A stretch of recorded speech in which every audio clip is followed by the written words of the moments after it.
Hello, welcome to the Three Rivers Watch Company review of the Elevon Hughes. This is a quartz Aviator style watch with a stainless steel bracelet and a 3 o'clock date window. It has printed numerals along the inner track to note the hours, except for the 3 which is cut out for that circular date window.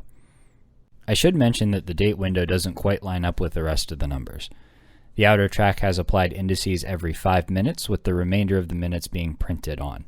Red for 1 through 15 and black for the rest.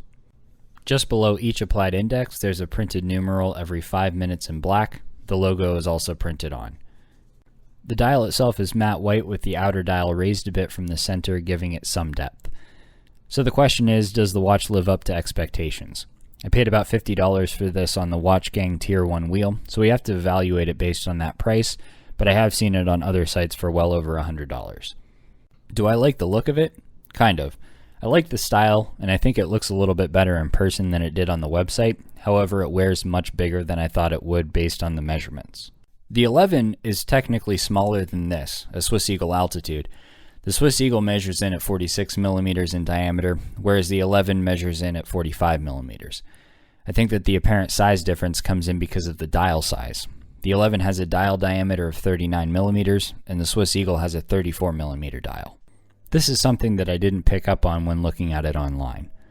The second question is quality. It's made out of stainless steel, but the finishing isn't great.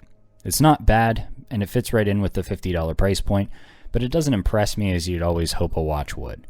The bracelet is solid links with hollow end links and a butterfly clasp, all of which feel cheaply made. My biggest complaint about the bracelet is that they went for the look of a 5-piece link, but it's obviously one piece with little grooves carved out, and it has a very soft appearance. Here's an Orient Mako 2 USA for comparison, with links on the bracelet made of 3 separate pieces. I wouldn't recommend this if you were one to keep your watches on the bracelet.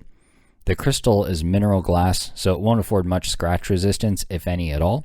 Last and probably the least important is that the seconds hand hits some of the indices, but not all of them every time.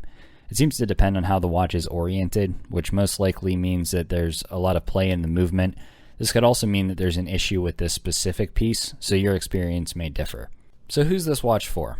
I think it's for people who really like the look of the watch, don't mind a large dial, and are going to wear it on a NATO or leather strap that they might have lying around. Otherwise, I would save my money and get something that checked more boxes for me. I really want to thank you for watching this review. Please leave your thoughts in the comments below. If you like the content, please subscribe so that you see all of the future reviews. We also live stream the purchase of a watch every Thursday at 8 p.m. Eastern, where you can have some input on which watch we review next. Again, thanks for watching, and we'll see you in the next one.